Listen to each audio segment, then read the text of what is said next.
Informasi P3K hari ini, baru saja 300.000 honorer K2 menuntut kepada pemerintah untuk diangkat menjadi PNS, bukan tanpa alasan. Ternyata mereka mempertimbangkan hal ini. Simak informasinya sampai selesai. Ngajar online jadi lebih mudah pakai Teachmin, aplikasi ngajar yang mengerti kebutuhan pengajar. Mau ngajar apapun, gratis! Yuk, download Teachmin di App Store dan Play Store sekarang. Gratis! Dilansir dari jpnn.com, Koordinator Wilayah Perkumpulan Honorer K2 Indonesia atau PHNK2I, Provinsi Jambi Amaden kembali mengingatkan pemerintah akan utang janjinya. Sampai saat ini, masih 300 ribuan honorer K2 yang belum berstatus sebagai aparatur sipil negara atau ASN. Amaden mengungkapkan 300 ribuan honorer K2 yang tersisa didominasi tenaga teknis administrasi dan lainnya. Mereka hingga saat ini masih tetap mengabdikan dirinya di instansi masing-masing. Ada 300 ribuan honorer K2 ini menjadi hutang pemerintah yang harus diselesaikan. Hal tersebut dikatakan oleh Amaden kepada jpnn.com pada hari Rabu tanggal 16 Maret. Pimpinan honorer K2 ini menegaskan pemerintah bisa melunasi hutang janjinya lewat revisi Undang-Undang ASN. Revisi ini sudah beberapa kali masuk program legislasi nasional atau prolegnas sejak tahun 2017 sampai tahun 2022. Namun sayangnya revisi tersebut hingga saat ini tidak ada perkembangan dan terkesan diulur-ulur. Menurut Amaden, bila revisi Undang-Undang ASN butuh proses panjang, maka jalan yang lebih cepat yang bisa ditempuh ialah menerbitkan keputusan Presiden atau Kepres. Kepres ini sebagai payung hukum pengangkatan honorer K2 menjadi PNS dinilainya tidak sesulit merevisi Undang-Undang ASN.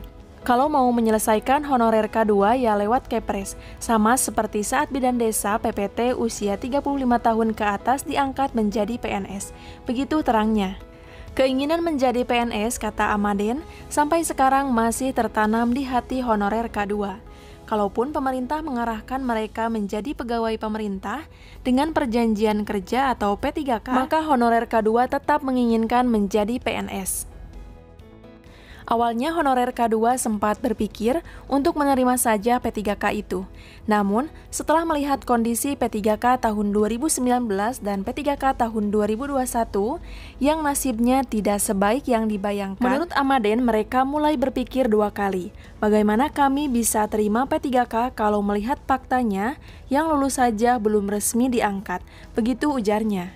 Dia menyebutkan honorer di daerah dalam masa sulit. Mereka harus dihadapkan pilihan menjadi P3K tetapi formasinya tidak ada. Di sisi lain, Pemda kesulitan dana untuk mengangkat honorer menjadi P3K. Andai saja gaji P3K ditanggung oleh pusat, lanjutnya, peluang honorer ikut P3K makin terbuka. Karena kondisi keuangan daerah sulit, pemerintah sebaiknya fokus saja menyelesaikan honorer K2 dulu lewat revisi Undang-Undang ASN atau Kepres, pungkas dari Amaden. Sambil mengingatkan bagi teman-teman yang sedang menunggu jadwal seleksi P3K tahap 3 ataupun seleksi P3K tahun 2022, sebaiknya persiapkan dulu dari sekarang, salah satunya dengan memperbanyak latihan soal. Sudah sering saya bahas di video sebelumnya mengenai soal P3K tahun 2022 berdasarkan kisi-kisi terbaru dari Kemenpan RB. Anda bisa melihatnya di link video di atas ini. Untuk informasi lebih lengkapnya mengenai rekrutmen CPNS dan P3K tahun 2022, sudah sering saya bahas di video sebelumnya. Anda bisa melihatnya di playlist Info CPNS dan P3K tahun 2022. Di sana juga terdapat kumpulan soal P3K tahun 2022. Supaya tidak ketinggalan update informasi penting lainnya, jangan lupa untuk mengklik tombol subscribe dan nyalakan tombol loncengnya agar mendapatkan notifikasi setiap saya mengupdate informasi.